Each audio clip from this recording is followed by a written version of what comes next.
শরীরের আঘাত কখনো কখনো মনের আঘাত হয়ে ওঠে। যেভাবে তুমি স্বয়ংকে মেরেছিলে, ও একটা জীবন্ত লাশ হয়ে উঠেছিল। সেজন্যই আমি ওর ক্ষতচিহ্নগুলো মুছে দিই, না হলে ইরাবতী সেটা নিয়ে সন্দেহ হতো। আমি জানি, আমায় ক্ষমা করে দাও। তোমার এই ভুল, এই স্পর্ধা, এই রাগ আর এই চরিত্র তোমার পরিকল্পনাগুলোকে ব্যর্থ করে দেবে। এটা পরিকল্পনা নয়, আমার প্রতিশোধ।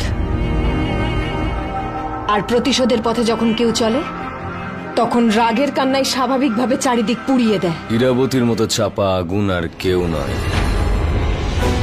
তা সত্ত্বেও কত সহজ, কত সরল ও, যেমনটা এক রানীর হওয়া উচিত। একজন শয়তান কখনো রানী হতে পারে না। হ্যাঁ, ও একজন শয়তান, কিন্তু সাম দাম দণ্ডভেদ সমস্ত গুণ আছে ওর মধ্যে। কিন্তু মানবিকতার কোনো গুণ নেই ওর মধ্যে। ইরাবতীর মতন আমি মানুষের ওপর অত্যাচার করি না, আর না কখনো করব। সেটা তুমি তখন করবে যখন তুমিও রানী হবে। আর যদি স্বয়ং মরে যেত, তাহলে তোমাকে রানী নয়, খুনি বলা হতো। আর ইরাবতী তোমাকে শুলে চড়িয়ে দিত এবং বিজয়গড়ের ভবিষ্যৎ মরে যেত। ও আমার বাবাকে মেরে ফেলেছে। ও নয়, তুমি মেরেছ। তুমি বিজয়গড়ের সবার সামনে দুই ভাইকে লড়ার জন্য বাধ্য করেছিলে। এটা ভালো করে জানা সত্ত্বেও যে স্বয়ং একজন রাক্ষস, এবং সেই রাক্ষস রূপটা যদি বাইরে বেরিয়ে আসে, তাহলে যে কোনো মানুষের মৃত্যু হতে পারে। দেখতে পেলে তোমার পিতার কিভাবে মৃত্যু হলো, শুধুমাত্র তোমার জন্য। কিন্তু আমি তো শুধুমাত্র প্রতিশোধের জন্য করেছিলে, তাই তো?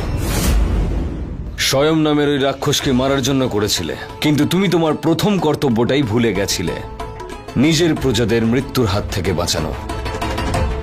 এবার বুঝতে পারছো তুমি যে তোমার মরণাপন্ন বাবা তোমাকে কেন বলেছিল যে এমন কোনো পরিকল্পনা করো না যা হিতে বিপরীত হবে। আমি স্বয়মের আসল রূপ সকলের সামনে আনতে চেয়েছিলাম, আর আমার প্রতিশোধ সমস্ত প্রতিশোধী বলিদান চায়। আর যেদিন নারায়ণ মহাশয় তোমাকে সাহায্য করার সিদ্ধান্ত নিয়েছিলেন, সেদিন থেকে উনি আর আমি, চন্দনগড়ের রাজকুমার ধ্রুব, আমরা দুজন সবকিছু জানা সত্ত্বেও তোমার সঙ্গ দিয়েছি। কারণ সেদিন যখন এই রাক্ষসটাই আমাকে আক্রমণ করেছিল, তুমি আমাকে বাঁচিয়েছিলে।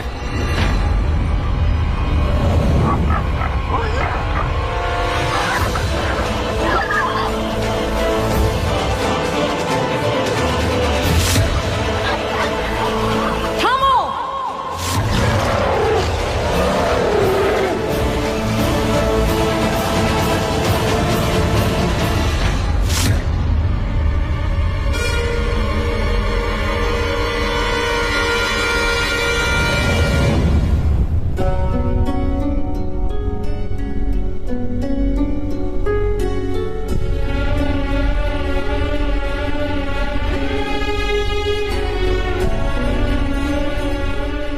আজ তুমি আমার প্রাণ বাঁচিয়েছ। আমি তোমার কাছে চিরকাল ঋণী থাকব। সুযোগ পেলে তোমার এই ঋণ, এই কর্তব্য আমি অবশ্যই শোধ করব। আমি কথা দিলাম তোমাকে। শোধ করে দিয়েছি। আমি তোমার ঋণ শোধ করে দিয়েছি। এবার আমাদের দুজনের মধ্যে কোনো সম্পর্ক নেই। এখন তোমার আর আমার পথ আলাদা। চললাম। না, আমি একা হয়ে যাব। শ্মশানে, শৃঙ্গে আর সিংহাসনে মানুষ একাই থাকে। সেখানে শুধু একজনই থাকতে পারে। সেই সময় আসছে, সেই সময়, সেই রাজত্ব, সেই সিংহাসন, যার উপর বসে তোমায় একাই বিজয়গড়ের সমস্ত সিদ্ধান্ত নিতে হবে। প্রস্তুত হয়ে যাও সেই সময়ের জন্য। পারলে বাঁচাও বিজয়গড়ের মানুষদেরকে। আমার জন্য অনেক মানুষ মারা গেছে। জীবন আর মৃত্যু রানীর ইঙ্গিতেই চলাফেরা করে। ব্যাস, ইঙ্গিতটা সঠিক হওয়া উচিত। ওই রানী ইরাবতীর সমস্ত ইঙ্গিত ভুল হয়। ও আমার আপনজন, আমার আপনজনদের বলিদান দিতে হবে। প্রতিশোধ আর সিংহাসন বলিদান চায়, আর সেই বলিদান তোমাকে দিতে হবে। না, আমি আর কোনো মানুষকে মরতে দেব না। এই সারা পৃথিবীতে শুধু বাবাই তো ছিলেন, এরা তাকেও মেরে ফেললো। আমি একদম একা হয়ে গেলাম, একদম একা। আমি কোথায় যাব, কি করব, কে থাকবে আমার পাশে? মুনিয়া,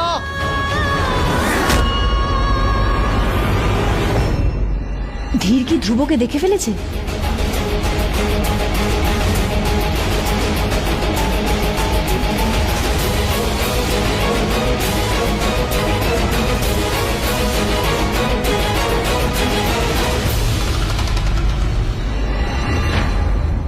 ওর চোখে জল, এটা দেখলে আমার কেন এত কষ্ট হয়?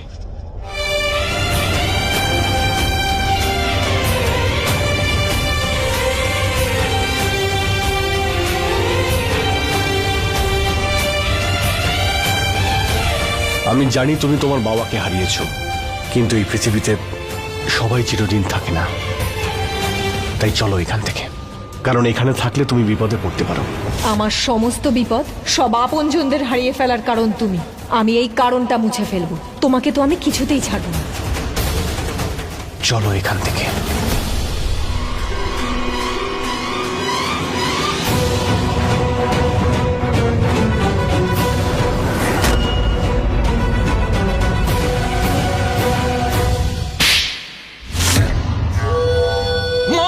একদম চুপ! কেন এরকম করলি বল? রাক্ষস কেন হলি? আমি যতবার তোকে তোর রাক্ষস রূপ থেকে দূরে সরিয়ে রাখার চেষ্টা করি, ততবার তুই সেই একই কাজটা বারবার কেন করিস বলতো? কি দরকার ছিল এক মুহূর্তে তুই রাক্ষস হয়ে যাস? আজ আবার হয়ে গেল। তো আমাকে রাক্ষস বানিয়েছে কে? তোমার আদরের ছেলে ধীর। আর ধীরকে বাধ্য কে করলো যুদ্ধ করার জন্য? তুই। আমি লড়েছি আর হেরেও গেলি। না, হেরেছে ধীর। আহত হয়ে মাটিতে ও পড়েছিল, আমি নই। আমি ওকে হারিয়েছি। না, তুই হারাসনি। তোর ভেতরে সেই রাক্ষসটা ওকে হারিয়েছে। তুই কোনোদিনই নিজের ক্ষমতায় ওকে হারাতে পারবি না, কারণ ধীরের মধ্যে হাজার যোদ্ধার ক্ষমতা আছে। তুই কোনোদিন হারাতে পারবি না। ব্যাস!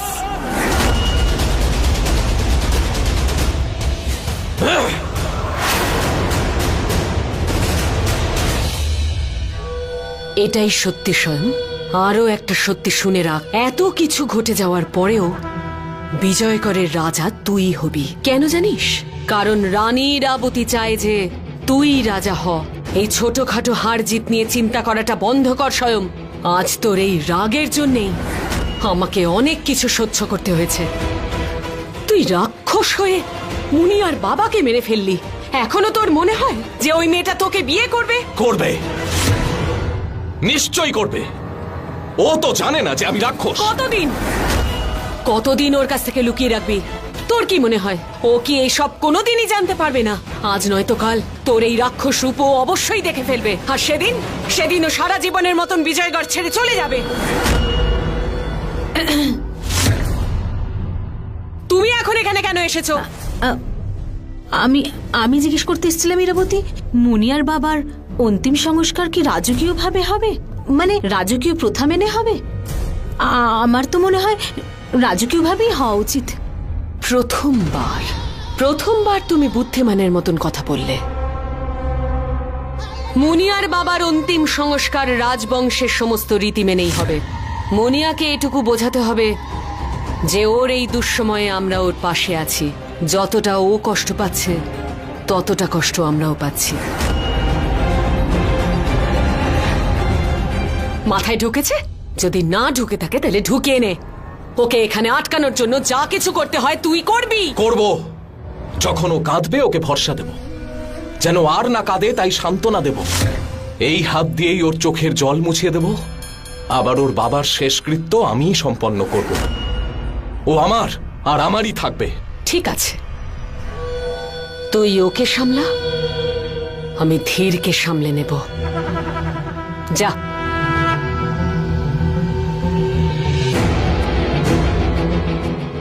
এই মহলে আমি ছাড়া আর এমন কে আছে যে ধীরকে সেই নেশাই করিয়েছে যা আমি করাতাম, আর যা একমাত্র আমিই জানতাম।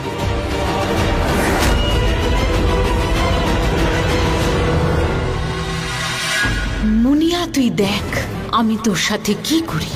এবার আমি তোকেও সেখানে পাঠাবো যেখানে আমি তোর বাবাকে পাঠিয়েছি। তারপর শ্মশানে বসে তোরা যজ্ঞ করিস দুজনে।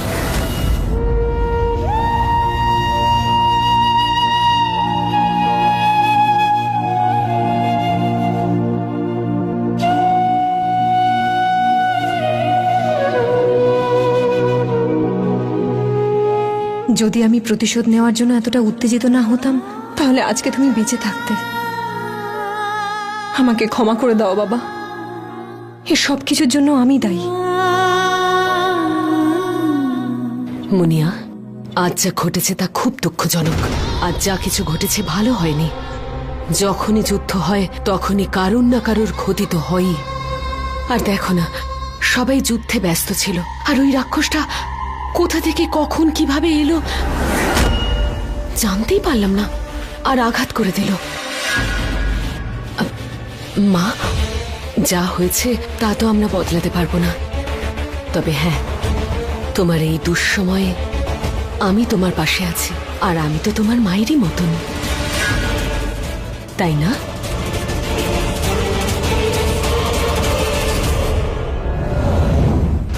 এই কাজ যত তাড়াতাড়ি শেষ হয় আমাদের জন্য মঙ্গল। চিন্তা করবেন না রানীমা, আমি পণ্ডিত মশাইকে বলে দিয়েছি যাতে ছোট করে পুজো করে আর তাড়াতাড়ি শেষ করে দেয়। স্বাহা। এখন অন্তিম আহুতির জন্য এনার পুত্রকে ডাকুন।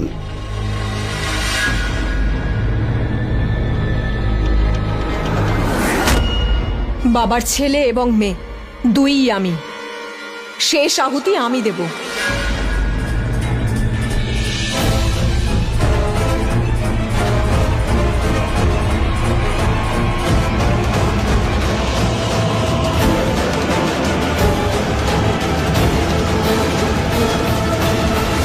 কেমন নির্লজ্জ বেহায়া দেখো, যে হাতে ও আমার বাবাকে মারলো সেই হাত দিয়ে আহুতি দিতে যাচ্ছিল।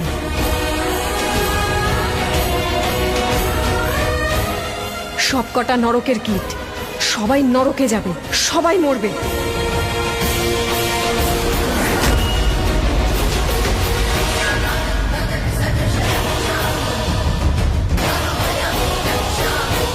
কন্যা, এই পুজোর প্রসাদ রাজ পরিবারের মধ্যে বিতরণ করো। হে ভগবান, মামুনিয়া, তুই জানিস না তোর জন্য কত কষ্ট হচ্ছে। তোমার বাবা কত বড় মনের মানুষ ছিলেন, বড় ভালো মানুষ ছিলেন উনি, বেচারা। না না, আমি এই লাড্ডু নিতে পারবো না, মানে বলছি আমি খেতে পারবো না। আগে রানীমাকে দাও।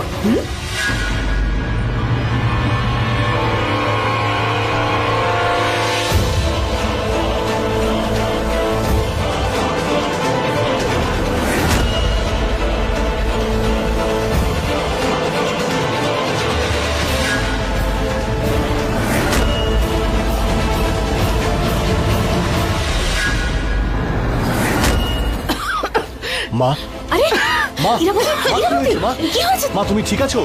তোমার কি হয়েছে মা? কেউ রাজবৈদ্যকে ডাকো।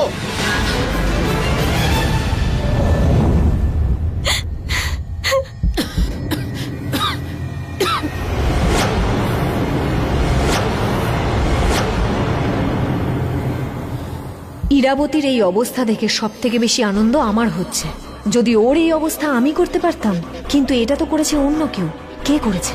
কে করতে পারে এমনটা? ইরাবতীর আবার কোন নতুন শত্রু এলো এই মহলে? আমার ননদের কি হলো? দেখো না এর কি অবস্থা হয়েছে। আরে কিছু করুন না বৈদ্যমা, কিছু করুন। আপনি তাড়াতাড়ি কিছু করুন। আপনারা দুজনে শক্ত করে পাটা চেপে ধরুন।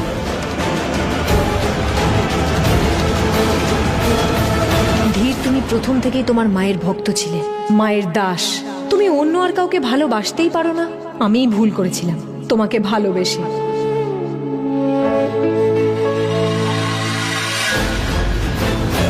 আরে আপনি কিছু করছেন না কেন? কিছু করুন। দেখুন, আমার যা করার ছিল সব করে দিয়েছি। আমি তো বুঝতেই পারছি না ওনার কি হয়েছে। ওনাকে কি ওষুধ দেব?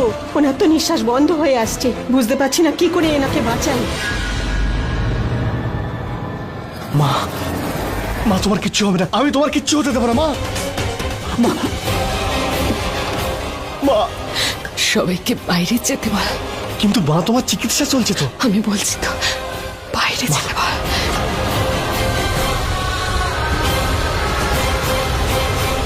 আপনারা সবাই দয়া করে এখান থেকে বাইরে যান। ইরাবতীকে এই অবস্থায় ফেলে আমরা কি করে বাইরে যাব? আপনি শুনতে পাননি?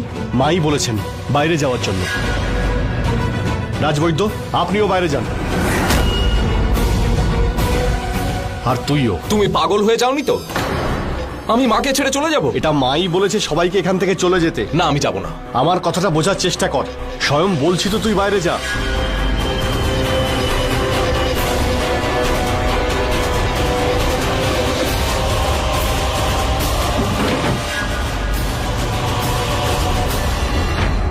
তোমার দাদা না কসাই?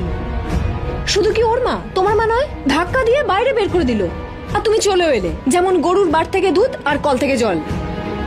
পাগল নাকি তুমি? আরে রানী আবার আজকে ওপরে চলে যাবে না তো? কিন্তু ওকে মারার চেষ্টা কে করলি?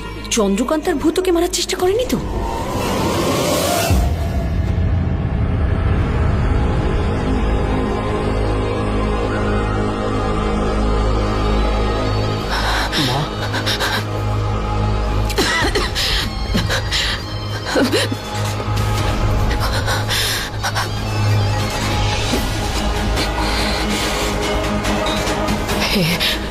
হে মায়াবী অস্ত্র, আমার কাছে এসো।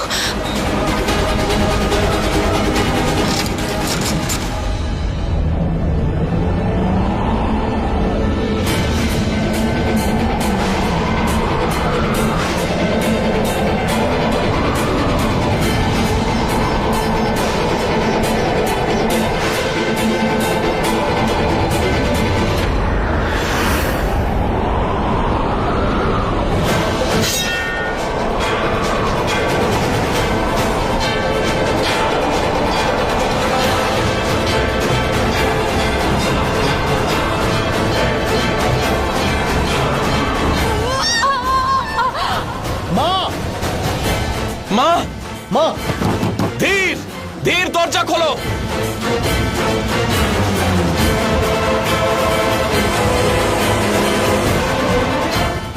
মা, দরজা খোলো তাড়াতাড়ি, ধীর। হে ভগবান, এটা আবার মরবার আগে ইরাবতীর শেষ চিৎকার নয় তো? হে প্রভু, যদি কেউ এটা জেনে ফেলে যে প্রসাদে ওই বিষ আমি মিশিয়েছিলাম, তাহলে?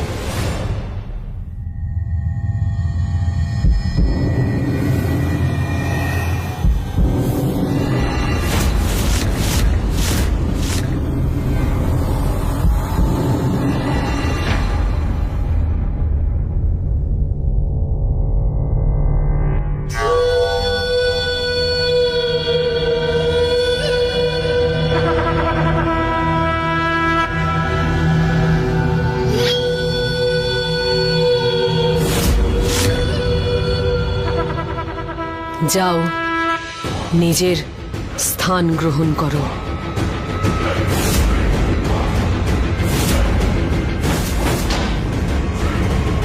ঈশ্বরকে ধন্যবাদ, তুমি ভালো হয়ে গেছো।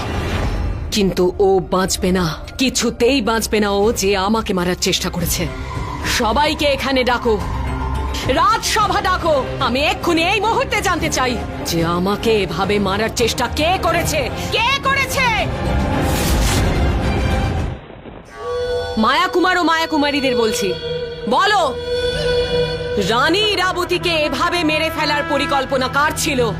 কে করেছে এটা? এখানে এমন কে এসেছে যে রানী ইরাবতীকে মারতে চায়? বলো। চুপ করে থেকে কোনো লাভ হবে না, বলো, কারণ যা কিছু হয়েছে তা তুকতাক ছাড়া সম্ভব নয়। বলো। রানীমা, আমরা জাদু করে জানতে পেরেছি আপনার উপর কেউ কোনো রকম টুকটাক করেনি। চুপ, চুপ করো।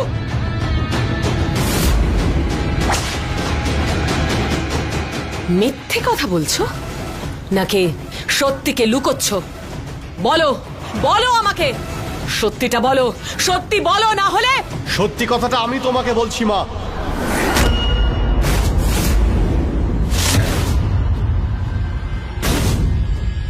যে তোমার ওই রকম অবস্থা কে করেছিল আর কি করে করেছিল? কিভাবে? তোমাকে বিষ খাইয়ে। কি? হ্যাঁ, রাজবৈদ্যকে ডেকে নিয়ে এসো।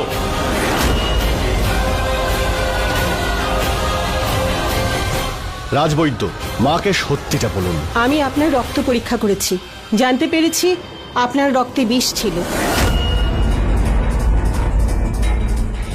কিন্তু এটা কি করে হতে পারে? আজ সকাল থেকেই এত গন্ডগোল হচ্ছে যে মুনিয়ার বাবার সৎকার, স্বয়মের ধীরে লড়াই, পুজো অর্চনা, নিয়ম পালন এসব করতে করতে এর মধ্যে খাবার তো দূর, সকাল থেকে এক ফোঁটা জলও পান করেনি। নিশি বৌদি একদম ঠিক কথা বলছে। না মা, তুমি কিছু ভুলে যাচ্ছ। তুমি কিছু খেয়েছিলে, মনে আছে? তুমি প্রসাদ খেয়েছিলে।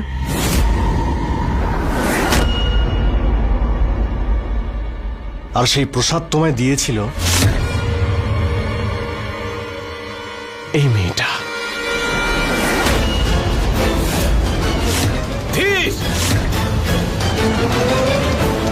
ও হলো আমার হবু স্ত্রী, বিজয়গড়ের ভাবি রানীর দিকে আঙুল তুলছো তুমি। আর এই বিজয়গড়ের রানীকে রক্ষা করা আমার দায়িত্ব। আর এই মেয়েটা বিজয়গড়ের রানীকে প্রাণে মেরে ফেলার চেষ্টা করেছে স্বয়ং। না না, আমি এমন কিছু করিনি। মানে বিজয়গড়ে এসে আমার নিজের প্রাণী বিপদে আছে, মৃত্যুর খাড়া ঝুলছে আমার মাথার ওপর, আর আমি এসব কেন করতে যাব? মা, প্রমাণ তোমার সামনেই রয়েছে। আমরা ওই প্রসাদ পরীক্ষা করে দেখেছি, বিষ ওতেই ছিল।